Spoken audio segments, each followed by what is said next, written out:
आप देख रहे हो ना, ये सारी ही क्लिप्स हिमाचल की रीसेंट है। बहुत बुरा लग रहा है ना ये सब देख के। मुझे भी बहुत ज़्यादा बुरा लग रहा है। मैं तो खुद हिमाचल से हूँ और हिमाचल में ना कई दिनों से ऐसे ही लगातार बारिश हो रही है और बारिश की वजह से पता नहीं कितने लोगों की मौत हो चुकी है और कितनों के घर ऐसे ही पानी में बह गए हैं। ये बारिश रोज़ लगातार हो रही है और रुकने का नाम ही नहीं ले रही है। मैं आप सभी से रिक्वेस्ट करूंगी कि प्लीज़ बिना किसी इमरजेंसी के आप घर से बाहर मत निकलिए, कहीं भी ट्रैवल मत कीजिए, चाहे आप हिमाचल में रहते हो या फिर हिमाचल आने की सोच रहे हो। और हिमाचल के अलावा नॉर्थ इंडिया के बहुत सारे एरिया में ऐसा ही हाल है। आज सावन के पहले सोमवार के दिन हम भी प्लान कर रहे थे कि हम मंदिर जाएं और वहाँ पूजा करें, लेकिन इतने ख़राब मौसम की वजह से हम नहीं गए। कोई बात नहीं ना, पूजा तो घर में भी की जा सकती है। अगर आपके एरिया में भी ऐसे ही लगातार बारिश हो रही है तो प्लीज़ आप भी अपने घर से कहीं मत जाइए जब तक आपको कोई बहुत ज़्यादा इम्पोर्टेंट काम नहीं आ जाता। और आज ना मेरी मम्मा और मेरा व्रत है और बारिश की वजह से आज हम घर पे ही पूजा करेंगे, क्योंकि अब भगवान तो हर जगह ही है ना। भगवान हमेशा हर जगह से सुन लेते हैं। तो मैं आप सभी से भी यही रिक्वेस्ट करूँगी कि आप भी नॉर्थ इंडिया के लिए प्रेयर कीजिए कि सब पहले जैसे ठीक हो जाए। और आज सुबह से ही ना मन बहुत ज़्यादा उदास हो रहा था, ये सारी ही चीज़ें देख के, ये इतनी सारी वीडियोस देख के। जब भी न्यूज़ देखो, जब भी फ़ोन देखो, हर जगह ये तबाही ही तबाही की वीडियोस आ रही थी। सच कहूँ ना तो कुछ करने का भी बिल्कुल मन नहीं कर रहा था। इसलिए अभी मैं नहाकर यहाँ पे श्रीमद् भगवत गीता पढ़ रही हूँ ताकि थोड़ा अच्छा फील कर सकूँ। वैसे तो मैं इसके 2-4 पेजेस ही रोज़ पढ़ती हूँ, क्योंकि इसे समझना इतना भी आसान नहीं होता। पर आज मैंने इसको ज़्यादा देर तक और इसके ज़्यादा पेजेस को पढ़ा है क्योंकि मन बहुत ज़्यादा उदास था। और जब भी मैं ऐसे लो फील करती हूँ ना तो हमेशा इसे पढ़ लेती हूँ। ऐसा कहते हैं कि गीता हमारे सारे ही सवालों का जवाब होती है, बस आपको उन्हें ना अपनी लाइफ से रिलेट करना पड़ता है। अगर आपको भी आपके सवालों के जवाब चाहिए तो गीता ज़रूर पढ़िएगा और खुद को ना अर्जुन की जगह रख कर देखना और अपनी लाइफ के प्रॉब्लम्स के सॉल्यूशन को श्री कृष्ण के जवाबों में ढूंढने की कोशिश ज़रूर करना। आपको आपके जवाब मिल जाएंगे। पर गीता को समझना थोड़ा मुश्किल है, इसलिए इसे धीरे धीरे ही पढ़ना, वरना कुछ भी आपको समझ में नहीं आएगा। अभी मुझे भी ये पूरी तरह से समझ में नहीं आती है, इसलिए मैं इसको धीरे धीरे पढ़ती हूँ और धीरे धीरे मैं रिलेट कर पाती हूँ अपनी प्रॉब्लम्स को अर्जुन की प्रॉब्लम से, और फिर मुझे ये समझ में आ जाती है। और सच कहूँ तो आज ना मेरा पढ़ने का बिल्कुल भी मन नहीं था और इसको पढ़ने के बाद ना लेकिन काफ़ी अच्छा लग रहा था। और देखो बारिश की वजह से ना मेरे घर में भी ऐसे ही सीलन आ गई है।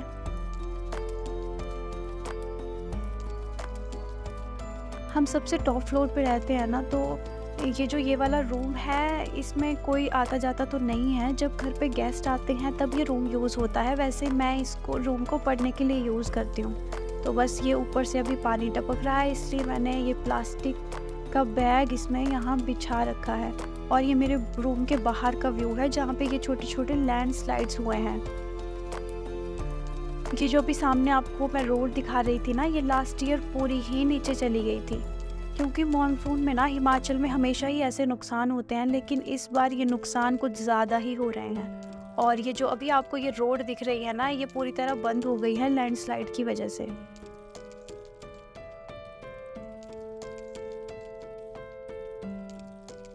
और ये देखो यहाँ पे ये पेड़ गिर गए हैं तेज़ बारिश की वजह से। और एक और ये पेड़ है, पता नहीं आपको दिख रहा होगा या नहीं, लेकिन इतनी ज़ोर से कल आवाज़ आई ना, फिर जब हम बाहर गए तो हमने देखा कि ये पेड़ गिर गया था।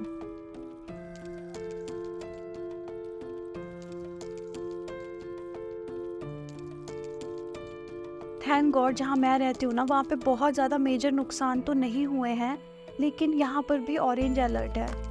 रोड बंद हो गए हैं, नालों में भी पानी भर गया है। इसकी वजह से जो लोग जॉब्स के लिए कहीं बाहर जाते हैं ना, उनको बहुत ज़्यादा प्रॉब्लम फेस करनी पड़ रही है और स्कूल्स भी यहाँ पे पूरी तरह से बंद कर दिए गए हैं। वैसे तो ना हिमाचल में मॉनसून में हर साल बहुत ज़्यादा नुकसान हो जाते हैं। इसी वजह से हिमाचल को रेकमेंड नहीं करते हैं कि अगर आपने कहीं भी घूमने जाना हो तो मॉनसून में आप कभी मत आइए यहाँ घूमने के लिए। यहाँ क्या किसी भी पहाड़ी एरिया में मॉनसून में आना बिल्कुल भी सेफ़ नहीं होता है, क्योंकि यहाँ पे फिर लैंडस्लाइड्स और ये सारी ही चीज़ें बिल्कुल कॉमन हो जाती है।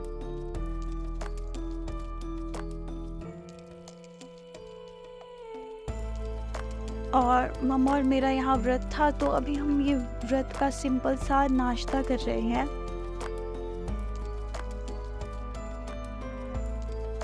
और इसके बाद मैं फिर आ गई हूँ अपने स्टडी टेबल पर। आज सच कहूँ तो ना तो बहुत ज़्यादा पढ़ने का मन तो बिल्कुल नहीं था, मन एकदम अशांत सा था। लेकिन फिर भी मैंने ऑनलाइन थोड़ा सा पढ़ लिया, क्योंकि मुझे भी काफ़ी दिन हो गए थे कि मैंने कुछ भी नहीं पढ़ रखा था। और जब भी हम दोबारा से पढ़ना शुरू करते हैं ना, तो थोड़ी प्रॉब्लम तो सबको ही होती है।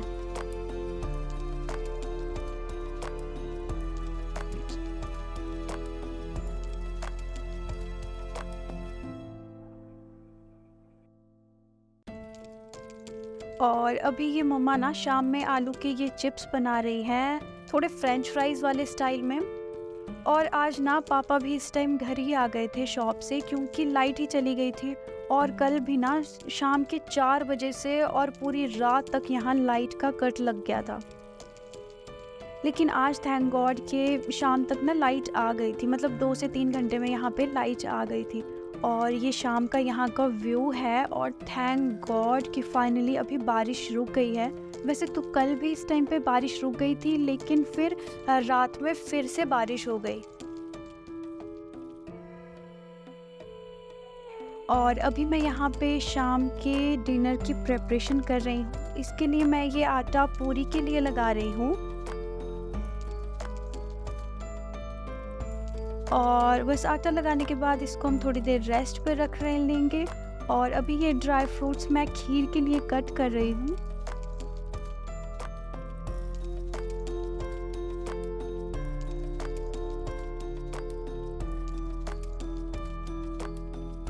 और बस अब खीर के साथ साथ मैं यहाँ पे राजमा का तड़का भी तैयार कर लूँगी।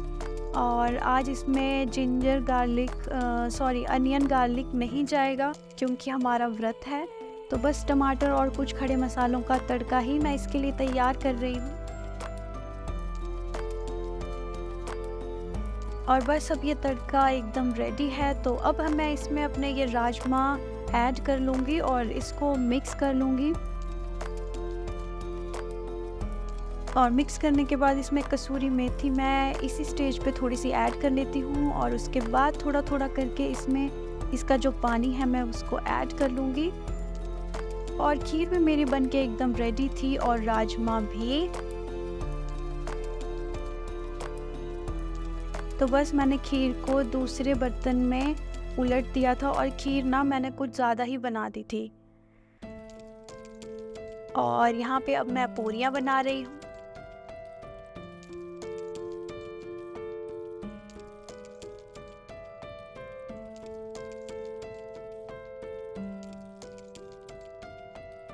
और बस अब हमारा ये खाना बनके तैयार है। अब हम इसे एक प्लेट में निकाल देंगे भोग के लिए। सबसे पहले हम भगवान जी को भोग लगाएंगे, और उसके बाद अपना फास्ट हम खोल देंगे। तो बस आज के व्लॉग में इतना ही। डेली व्लॉग्स के लिए मेरे चैनल को सब्सक्राइब कीजिए, और अगर वीडियो पसंद आए तो वीडियो को लाइक करना बिल्कुल मत भूलिएगा। So take care, bye bye.